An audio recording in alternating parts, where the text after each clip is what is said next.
Hello welcome to Ramya's taste travel. ഇന്നത്തെ recipe ഒരു നാടൻ കടച്ചക്ക കറിയാണേ. ഇതെങ്ങനെ തയ്യാറാക്കണേ നമുക്ക് നോക്കാം. കടച്ചക്ക തൊലിയൊക്കെ ചെത്തി ഇതുപോലെ അതേ കഷ്ണാക്കണം കേട്ടോ. അതേ നടുക്കുള്ള ഈ ഭാഗമല്ലേ അതൊന്ന് ചെത്തിയെടുക്കണം കേട്ടോ. എന്നിട്ട് നന്നായിട്ട് ക്ലീൻ ചെയ്ത് മുറിച്ചെടുക്കാം. നിങ്ങൾക്ക് തൊലി ചെത്തിയിട്ട് കഴുകിയെടുത്താലും മതി. ചിലവർ മുറിച്ചിട്ടും കഴുകും. രണ്ടും എങ്ങനെ വേണമെങ്കിൽ നിങ്ങൾ കഴുകിയെടുക്കാം. ക്ലീൻ ചെയ്തെടുക്കണം, അത്രമാത്രം. നമ്മൾ ഇതുപോലെ കട്ട് ചെയ്തെടുക്കുക. നാടൻ ഒരു കറിയാണേ ഇത്. എല്ലാവർക്കും ഇഷ്ടമാണൊരു നാടൻ കറിയാണേ ഇത്. എല്ലാം നമ്മൾ ഇതുപോലെ കട്ട് ചെയ്ത് വെച്ചു. നല്ല ടേസ്റ്റുള്ളൊരു നാടൻ കറിയാണ് കേട്ടോ. ഒരു ചട്ടി എടുക്കുക, അതിലേക്ക് കടച്ചക്ക മുറിച്ചതിട്ട് കൊടുക്കുക. 2-3 പച്ചമുളക് അരിഞ്ഞതിട്ട് കൊടുക്കുക. 2 തണ്ട് കറിവേപ്പില ചേർത്ത് കൊടുക്കുക. ഒരു 1/2 ടീസ്പൂൺ മഞ്ഞൾപ്പൊടി. കല്ലുപ്പാണ് ചേർത്തിട്ടുള്ളത്. ഇത് ഞാനല്ല തയ്യാറാക്കണത്, ഹസ്ബൻഡിൻ്റെ അമ്മയാണ് തയ്യാറാക്കണത്. ഒരു നാടൻ വെപ്പാണ്. ഇനി നമ്മൾ എന്താ ചെയ്യേണ്ടത്, ഒരു അരപ്പ് തയ്യാറാക്കണം. നാളികേരം ഒരു അരമുറി എടുത്തിട്ടുണ്ട്. ഒരു 10 വറ്റൽമുളക് എടുത്തിട്ടുണ്ട്. അതവിടെ എടുത്ത് വയ്ക്കുക കേട്ടോ. ഇനി നമ്മൾ കഷ്ണങ്ങളൊക്കെ ഒന്ന് ആദ്യം വേവിച്ചെടുക്കണം. അതിലേക്ക് ആവശ്യത്തിന് വെള്ളമൊഴിച്ച് വേവിച്ചെടുക്കാം. കഷ്ണങ്ങളൊക്കെ അവിടെ കിടന്ന് വേവട്ടെ കേട്ടോ. ഇനി നമുക്ക് ഒരു പാൻ വയ്ക്കുക. അതിലേക്ക് വെളിച്ചെണ്ണ ഒഴിക്കുക. 2 ടേബിൾ സ്പൂൺ വരെ വെളിച്ചെണ്ണ ഒഴിച്ച് കൊടുക്കുക.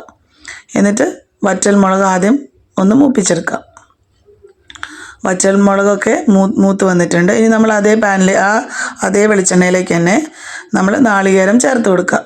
നാളികേരത്തിൻ്റെ കൂടെ ഒരു ചെറിയ കഷ്ണം പട്ട, 2-3 കരയാമ്പൂ, ഒരു 3 ഏലക്കായ, 1 സ്പൂണ് പെരിഞ്ജീരകം എന്നിവയൊക്കെ ചേർത്തിട്ടുണ്ട് കേട്ടോ. അതൊക്കെ നാളികേരത്തിൻ്റെ കൂടെ മിക്സ് ചെയ്ത് വെച്ചിട്ടുണ്ടായിരുന്നു. അത് നന്നായിട്ട് ബ്രൗൺ കളർ ആവുന്നത് വരെ വറുത്തെടുക്കാം. ഈ നാളികേരമൊക്കെ ഒന്ന് വറുത്തെടുക്കുമ്പോൾ നല്ലൊരു മണം വരും അല്ലേ. പിന്നെ അതിലേക്ക് കുറച്ച് കറിവേപ്പില, 1 തണ്ട് കറിവേപ്പിലയും കൂടി ചേർത്ത് കൊടുക്കാം. നന്നായിട്ട് ഇതുപോലെ മൊരിയിച്ച് മൂപ്പിച്ചെടുക്കുക കേട്ടോ. ഇനി അതിലേക്ക് ഒരു 1.5 ടേബിൾ സ്പൂൺ വരെ മല്ലിപ്പൊടി ചേർത്ത് കൊടുക്കാം. എന്നിട്ട് ആ വറ്റൽമുളകൊക്കെ കൂടി മിക്സ് ചെയ്ത് അതൊക്കെ ഒന്ന് തണുക്കുമ്പോൾ അരച്ചെടുത്ത് വയ്ക്കാം. ഇനി നമുക്ക് കടച്ചക്ക വെന്തിട്ടുണ്ടോ നോക്കാം.